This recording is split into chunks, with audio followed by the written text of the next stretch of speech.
Hi, I'm Michael Geller. I'm the Executive Director of American Composers Orchestra.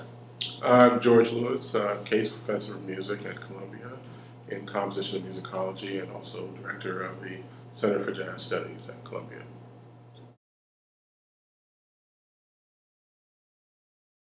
Part of it extends probably about a decade back now, and for ACO we've had, there's been kind of a thread of interest in improvisation and the orchestra, jazz and the orchestra. And I guess it was in 2004 we did a festival called Improvise. George Lewis was one of the participants in the festival. It was a commission of a great piece for improvising computerized piano, Yamaha disc clavier, and we, like many things that we explore at ACO, we only just get the very beginning of it when we do a program or a festival, and it usually whets our appetite for doing more. And so I think in many ways the present intensive and institute is an outgrowth of that interest. So. Yeah, I mean, the idea was to sort of, with this long-standing interest that ACO has had in jazz and improvisation.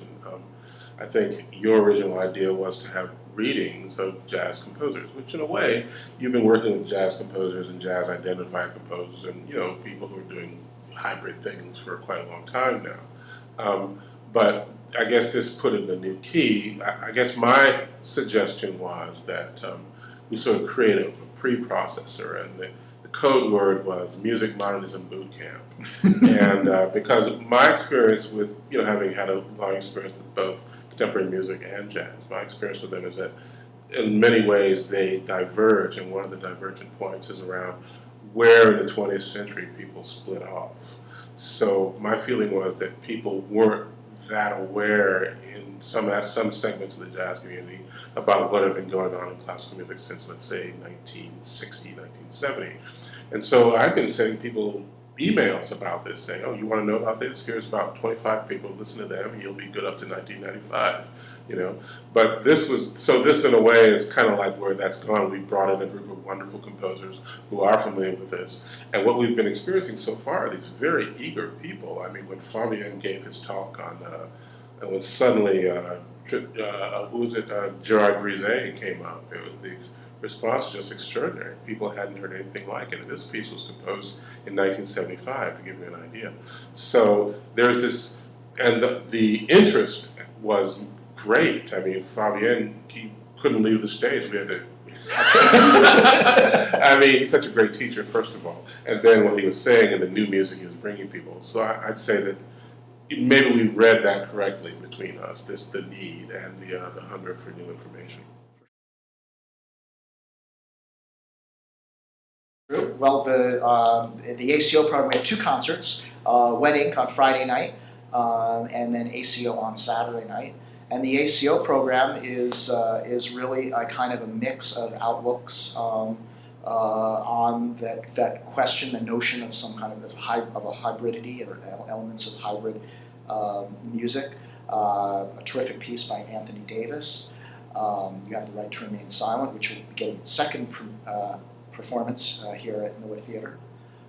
Just earlier today, in the composer seminar that I was listening in on, the whole notion of open form music and graphic notation and the element of choice and player and conductor contribution to the architecture of a piece came up, and we have an early example of that in the music of Earl Brown, Available Forms 1. So those are just a couple of examples of some of the repertoire that we'll see on Saturday. So. People are very interested in this music, but they don't really get, as we've said to the Doris Duke Foundation and others, there wasn't much of a chance for people to encounter it. And as you said, these sort of genre specializations, which we at the Center for Jazz Studies intended to look at a bit askance. It seemed to prevent people from coming together, and so I've just been quite gratified at this sort of good feeling and this sense of real achievement, and there's something really new that's being done here. And maybe you can be a been embarrassed to believe that, but yeah, I think at this point I have to say it's probably true. There's something going on here that's sort of unprecedented in a number of ways. Again, it's a germ of an idea. ACO has done a lot of readings over the years. Reading being simply an open rehearsal process with feedback for the composers, so that it's a kind of professional development experience where composers, create a piece. It comes on the music stand before the players read through it, provide feedback to the composers about what's working, what's not working, problem solving, and hopefully both sides, the players and the composers, come out the better for the experience in terms of artistic growth and kind of nuts and bolts practicality about what works. Because let's face it, an orchestra is a kind of a difficult beast to get a hold of. Lots of moving parts, lots of individuals, bringing them all together in very compressed time frame and strenuous working circumstances. And so it's a skill and a challenge, and the readings process kind of brings that all to a head. And I think the notion of having this week-long intensive as the precursor to it is brilliant, because it really, I think, it allows each of the composers not only to get some practical ideas and to sort of start the wheels rolling, but also really to kind of fine-tune their thinking about what it is that they want to accomplish. Because I think you could probably ask most any composer, and say, oh, you want to write an orchestra piece? They'd all say, yeah, I would. But then what happens after that? Because, for so long the orchestra has sort of been, put on this pedestal. But the real question is, do you want to write an orchestra piece? And if you have that opportunity, what are you going to do with it? Because as I think Fabio pointed out, not every piece is an orchestra piece. There's lots of great ideas which shouldn't be orchestra pieces. Yeah. And kind of like knowing when to make those choices and how to pursue that path, I think is neat.